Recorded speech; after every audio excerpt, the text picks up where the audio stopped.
Hip hop, what's good? What's good? This is the DagogetaTv. We in 2022, and I'm your guy, Deme D, Mr. Everywhere. You never there, man. Bring you to that good hip hop, that realness, man. This is another taping.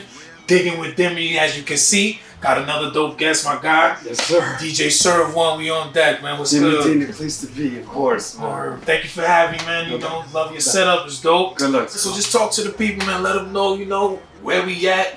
That you a real DJ. Let them know how official you are with this vinyl shit, man. Yes, I'm a real DJ and I'm a real collector. I've been collecting since I was like 16 years old and shit.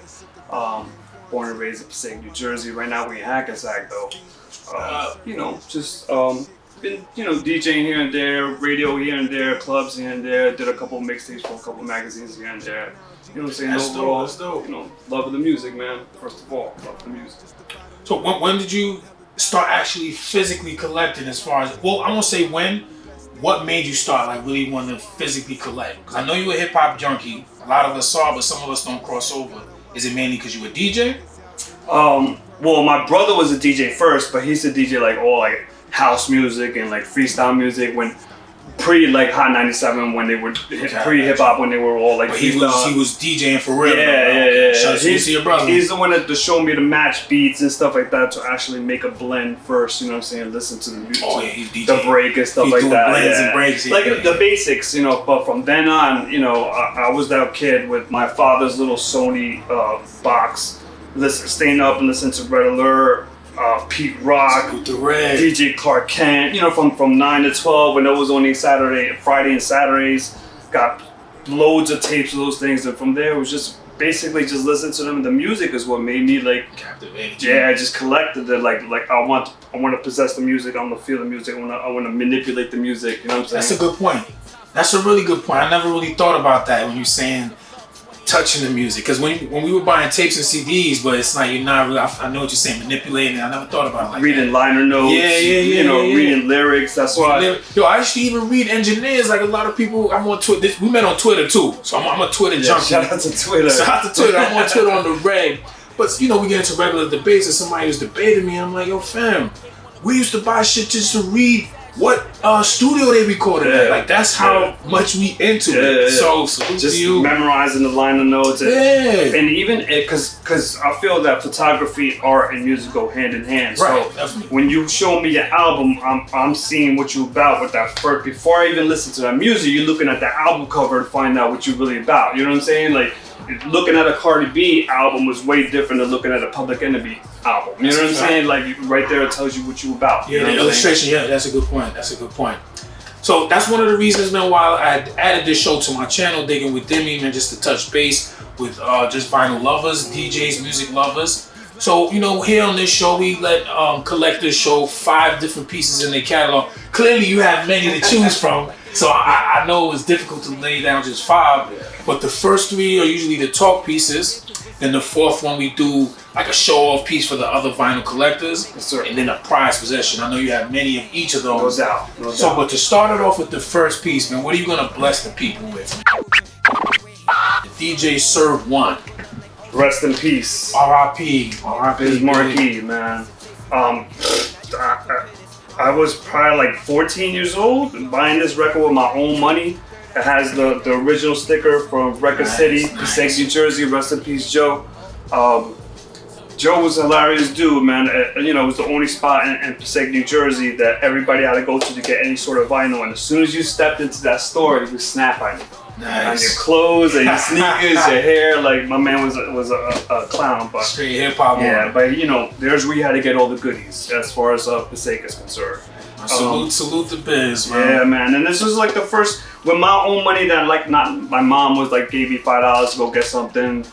This was like my own allowance or whatever paper route or whatever I was doing. Yeah, that I was like, I need this in my life. And then from then on, it was the little snowball on the top of the hill that turned into this. So that's like in the beginning. That's like this is my first album. My single was probably Roxanne Shante. And that was Mom Duke's like, oh, you want that? Here's $5. Right, salute to Mom Duke, supporting the cause. No doubt. So we got Biz Markie going off. So we're gonna move on to your second talk piece. And again, R.I.P. to Biz Marquee. No doubt, legendary. So my second piece is the one and only record that my small, tiny little label released, Thinkers Records. Shout out to Jax, rest in peace. Another one. I don't need to make it. I don't need to make it a theme. We gotta just keep their name alive. We're gonna keep their name going because it's crazy right now. Shout out to Jer2 who put this together for us. Basically, it was only available on CD, and we just picked out a couple of tracks off of Binkus. They were from Atlanta, Georgia. Actually, the first person to put them on was Babito Garcia, Fondulum Records. Babito. Peace. Yeah, man, so we only released a couple of these, and yeah, I just wanted to throw that in there because we, of course, have to support, you know. Yeah, how does that feel, though, to have something you participated in and you were part of on vinyl? It was crazy. It's a beautiful thing. It's a beautiful thing. I wish we could have done a lot more, unfortunately, because of his passing, and then life goes on. We were scheduled to release other things, but, you know, life goes on. So hopefully we'll get on that soon. But yeah, this is the one. Yeah, either way you have it in your possession, it's always here, unopened at that. You know what I'm saying? So you taking good care of it. No doubt. All right, so we're gonna move on to the next one, the last of the talk pieces. The last. Giving us some treats right now. All right, so the last piece is from the Juggernauts. Shout out to Breeze Brewing, Queen Heroin, Buddy Slim, you know, the Juggernauts. Where are they from again? They're from the Bronx. Okay, I'm not too far from I remember they were from New York. Yeah, they were actually signed to Elektra, and but unfortunately the album was shelved for whatever reason. And again, Babito Garcia, you know, true legend, true hip-hop man. He stepped in too and released. Yeah, of course, Stretch Armstrong. He actually stepped in and released it on his own little label, Fondulum. And I met him actually when Babito took over the old Fat Beat spot in New York City and made it Footwork. Okay. And Breeze was there for this release party, and there's where I met him, and he's been fam ever since. Of course, since then it has been re-released. But if you know about this album, bro, it's yeah. Let me know the title of the album. Clear Blue Skies. If you know about the title song, Clear Blue Skies is an amazing record. I was actually there when Q-Tip called into Stretch Armstrong show and was asking who made this record. Nice. So that was his little Grammy award right there. You know, Tip calling to find out about your music. And you wanted something, you know what I'm saying? Yeah, but you know, salute them. Shout out to Juggernauts. I never knew they was from the Bronx, so that's and shout out to Breeze's solo work. He released this last year. What's the title of this one? Yeah, this is Hindsight. Excellent album. Excellent. Homeboy also did that. If you know him from releasing that record with Prince Paul. Not the debut. This. Oh yeah, the debut. Okay. Yeah. This is classic right here too. This is classic. This is a treat. This give you an extra alley-oop right here. The artwork is just amazing. Yeah. One of the dopest artworks. As far as also concept albums. Oh my God. Everybody jumping on that Kendrick Lamar shit. This is definitely one of them long-time concept albums. Shout out to Kendrick to be able to have that, you know, that versatility. Absolutely. To be able to spit, to be able to do concepts, to be able to do storytelling. You know, peace to any MC that's able to do. Going off the top of the head, it's just the, you know, a tool in aspect. There's many elements to hip hop. Yes, sir. So right there, you gave us some fire right there. So now we're gonna flex on these mug. Let them know your show off piece for these other collectors. I mean, your setup rate lets them know you serious. So I mean, yeah. I try, bro. I try. But I'll have joints that like are $2 and it's still classic to me. It's you not know the what I'm saying? cost. It's all about presentation and you taking. I know it's tough to take care of it. I know you're lugging it around, you're carrying it around all over. So I get it's tough to take care of it, but you doing it. Yeah, thank God for Serrano though that you could bring your whole collection in external and you don't gotta lug. I mean, I used to lug. I'm about to say some people already damaged it by that. Alright, shout out to my pops too, man. He got a lot of records that ain't made. Shout out to Pops. What you got for the people here? The full flex on them.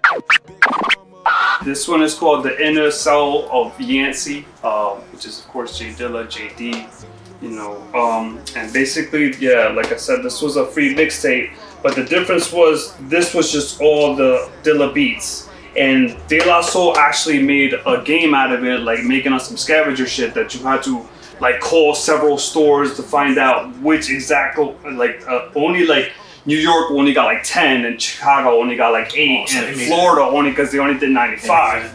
Yeah, so I remember being at work calling all these different record stores, and finally I got one which was Good Records and it was in the Village, right? Downtown. Yeah, downtown the Village. And good thing it was only like 2 people online. And yeah, shout out to Peter Rosenberg, who was actually there as well. He wasn't there for this, but he was there for another reason and shit. But shout out to him. And yeah, shout out to De La Soul and Jay Dilla. And you know, they only, like I said, they only did 95 of these jump offs. That's a flex. So you got the 2 out of 95 actually, in the whole world. Shout out to David. Shout out to the mechanic that was outside working on his car, and I was like, you know what? They were for $50. So I approached my man on some like $60 on some like, yo, you get me another one of these records, and you could keep the $10. Lunch is on me. And he went inside and copped another one. And nice. So that's a flex right there. Yeah, 2 out of 95, man. Salute to De La. No doubt. This is the bootleg that they actually somebody bootlegged, but they bootlegged the actual mixtape release, which has the vocals. This is only the beats, all just original Jay Dilla stuff right here. So this is a gem and a half. Yeah, man, I'm very lucky to have. I know the collector's gonna be mad at this one. They probably didn't even know it was out there like that. So DJ Serv 1, down to the last piece, the prize possession. Like I know you got many, but we get into the prize possession. So let the people know, man, what piece is that? The last one I'm gonna go with is the P-Rock and C.O. Smooth, the Main Ingredient instrumental album. Ooh. Now the story behind this is basically I was broke. I was going to taking classes at FIT, and if anybody remembers, like 2 streets over, it was Downtown Records, and every time when we get like 15 minutes, 20-minute break, I'll run down there. Go look through records, knowing damn well I had no money to buy anything, but I just wanted to see what was a new release and blah blah blah. And the one day I went there, not only was Wu-Tang Clan all in front, shout out to Method Man and You God, who actually signed my Source magazine that I had with me. Nice. But when I was gonna leave, with empty-handed, this record was behind the owner's the cashier. And he had it for $12. Anybody that go on Discogs, you ain't gonna find this album for $12. You know what I'm saying? And I didn't find it for $12 either, but I ended up paying a little bit more. But this was it's kind of like a symbol of like when I was broke and how am I gonna be able to get my hands on this record. And that's where I started DJing at FIT, and then there's where I met up with Stress Magazine. Shout out to them. Okay, so it's a lot of pieces to that. Yeah. It's just because from there I was like, I had no money, so let me start DJing at FIT. Then I was able to get promos from Tommy Boy, Def Jam. Just go and run up on the office and get whatever I want, which is a beautiful thing when you don't have any money. That's rarely get that kind of opportunity man. Too. So that's where I started getting all that stuff from, and this is what basically motivated me. Like, if I don't have money, then I gotta start hustling and interning for Cornerstone. Shout out to Cornerstone. Shout out to Fader who shared offices with Cornerstone and Stress Magazine.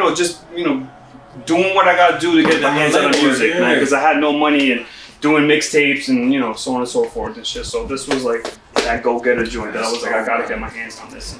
Salute, man. P-Rock, CL Smooth, Main Ingredient. On top of it being a classic album, that's a great motivational story. That's how I found out that I was like, what's that behind there? And it was the instrumental of Main Ingredient, which was bananas to me. I haven't seen that too often too. I can't even front. So thank you for the collection. Let's just if you want to grab the final pieces and fade out on them, man. This is Diggin Wit Deme. Got my guy DJ Serv 1. We out in Jersey, Hackensack. You already know I'm Mr. Everywhere. You never did. Look, this. Oh, that's the joint that you got signed? We gonna fade out with this. Man, you got signed it, so I wasn't lying or anything like that. Listen, this is where hip hop lives, man. You God, salute to you, man. Yeah, salute to y'all, B. Wu-Tang, of course. ODB, RIP, unfortunately, another RIP. Oh my God. But we out of here, though. This is where hip hop lives, B. Salute.